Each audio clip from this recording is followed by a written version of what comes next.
નમસ્તે વિદ્યાર્થી મિત્રો, આજે આપણે જોવાના છે performance of alternator connected with infinite bus bar system.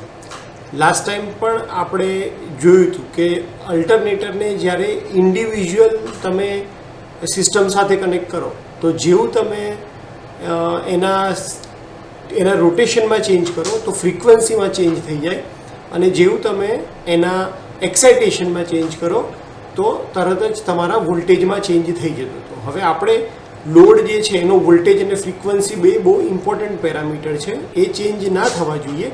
એટલા માટે આપણે હંમેશા બધા જ અલ્ટરનેટરને પેરેલલમાં કનેક્ટ કરીએ છીએ, અને પેરેલલમાં કનેક્ટ કરી અને આપણે આખો લોડ ચલાવતા હોઈએ છીએ. આ જે સિસ્ટમ છે એને આપણે ઇન્ફાઇનાઇટ બસબાર કહીએ છીએ. ઇન્ફાઇનાઇટ બસબાર એટલે કે એક એવું બસબાર જેના ઉપર મલ્ટિપલ અલ્ટરનેટર્સ કનેક્ટેડ છે, અને એનાથી ફાયદો શું છે કે એક્સાઇટેશનમાં અને સ્ટીમના ઇનપુટમાંથી ચેન્જ કરીએ ત્યારે બસબારના વોલ્ટેજમાં, એટલે કે જે વોલ્ટેજ આપણે લોડને આપીએ છીએ એના વોલ્ટેજમાં કોઈ ચેન્જ નથી થતો, અને એના ફ્રીક્વન્સીમાં પણ કોઈ ચેન્જ થતો નથી.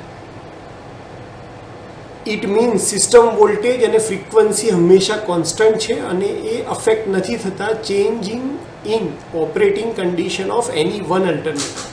ફક્ત એક જ અલ્ટરનેટરની તમે અલ્ટરનેટરનું તમે એક્સાઇટેશન અથવા તો તમે એનો સ્ટીમ ઇનપુટ બદલો, એનાથી એના વોલ્ટેજમાં કોઈ વોલ્ટેજ અને ફ્રીક્વન્સીમાં કોઈ ફરક પડતો નથી. તો આપણે ઇન્ફાઇનાઇટ બસબાર સાથે જો અલ્ટરનેટર કનેક્ટ કર્યું હોય તો એક અલ્ટરનેટરની અંદર જો આપણે એક્સાઇટેશનમાં ચેન્જ કરીએ તો શેમાં ફરક પડે છે, અને સ્ટીમ ઇનપુટમાં ચેન્જ કરીએ તો શેમાં ફરક પડે છે, એ વસ્તુ આપણે જોવાના છે.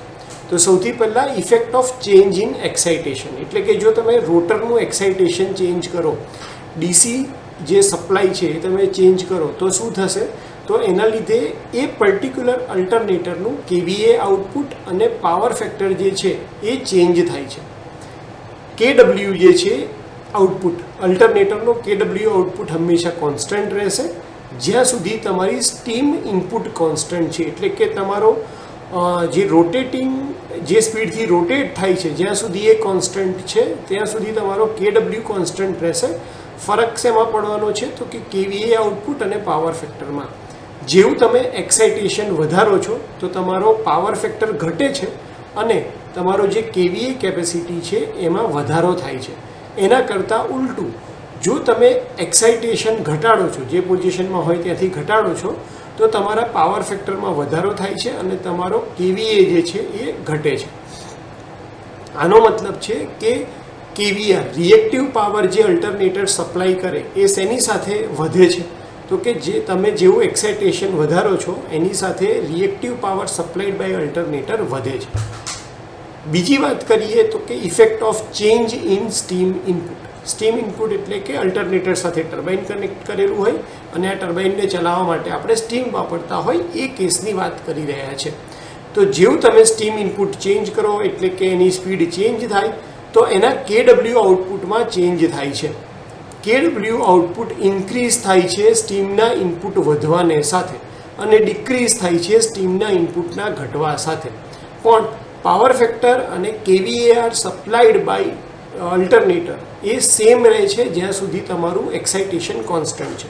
એટલે કે ઇફેક્ટ કોની સ્ટીમ ઇનપુટ ચેન્જ કરો એની ખાલી શેના ઉપર થાય છે, કેડબલ્યુ આઉટપુટ ઉપર થાય છે.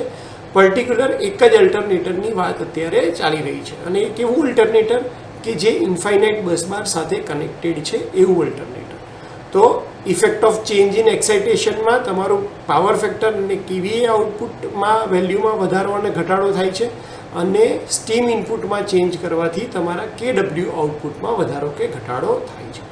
હોપ કે તમને performance of alternator connected with infinite busbar આ સિસ્ટમ વિશે ખ્યાલ આવી ગયો હશે. વિડીયો શાંતિથી સાંભળવા માટે થેન્ક યુ સો મચ.